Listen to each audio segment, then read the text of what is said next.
Chapter 25. There was a doctor in the town of Green Lake 110 years ago. His name was Dr. Hawthorne, and whenever people got sick, they would go see Dr. Hawthorne. But they would also see Sam, the onion man. "Onions, sweet, fresh onions," Sam would call, as he and his donkey, Mary Lou, walked up and down the dirt roads of Green Lake. Mary Lou pulled a cart full of onions. Sam's onion field was somewhere on the other side of the lake. Once or twice a week, he would tow across the lake and pick a new batch to fill the cart. Sam had big, strong arms, but it would still take all day for him to row across the lake and another day for him to return. Most of the time, he would leave Mary Lou in a shed, which the walkers let him use at no charge, but sometimes he would take Mary Lou on his boat with him. Sam claimed that Mary Lou was almost 50 years old, which was, and still is, extraordinarily old for a donkey. "She eats nothing but raw onions," Sam would say, holding up a white onion between his dark fingers. "It's nature's magic vegetable. If a person ate nothing but raw onions, he could live to be 200 years old." Sam was not much older than 20, so nobody was quite sure that Mary Lou was really as old as he said she was. How would he know? Still, nobody ever argued with Sam, and whenever they were sick, they would go not only to Doc Hawthorne, but also to Sam. She always gave the same advice. Sam always gave the same advice. Eat plenty of onions. He said that onions were good for the digestion, the liver, the stomach, the lungs, the heart, and the brain. If you don't believe me, just look at old Mary Lou here. She's never been sick a day in her life. He also had many different ointments, lotions, syrups, and pastes, all made out of onion juice and different parts of the onion plant. This one cured asthma. That one was for warts and pimples. Another was a remedy for arthritis. He even had a special ointment, which he claimed would cure baldness. "Just rub it on your husband's head every night when he's sleeping," Mrs. Collingwood, "and soon his hair will be as thick and as long as Mary Lou's tail." Doc Hawthorne did not resent Sam. The folks of Green Lake were afraid to take chances. They would get regular medicine from Doc Hawthorne and onion concoctions from Sam.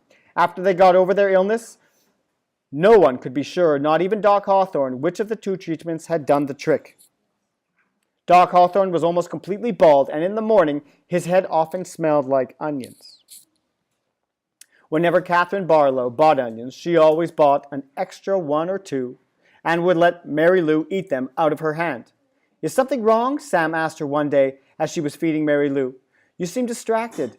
"Oh, just the weather," said Miss Catherine. "It looks like rain clouds moving in." "Me and Mary Lou, we like the rain," said Sam. "Oh, I like it fine," said Miss Catherine, as she rubbed the donkey's hair on top of his head. "It's just that the roof leaks in the schoolhouse." "I can fix that," said Sam. "What are you going to do?" Catherine joked. "Fill the holes with onion paste?" Sam laughed. "I'm good with my hands," he told her. "I built my own boat. If it leaked, I'll be in big trouble." Catherine couldn't help but notice his strong, firm hands.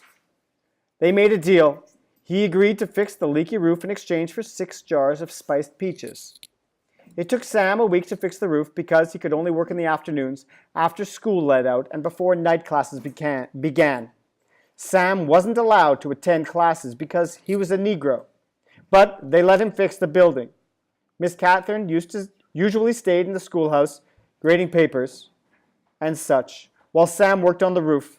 She enjoyed what little conversation they were able to have, shouting up and down to each other. She was surprised by his interest in poetry. When he took a break, she would sometimes read a poem to him.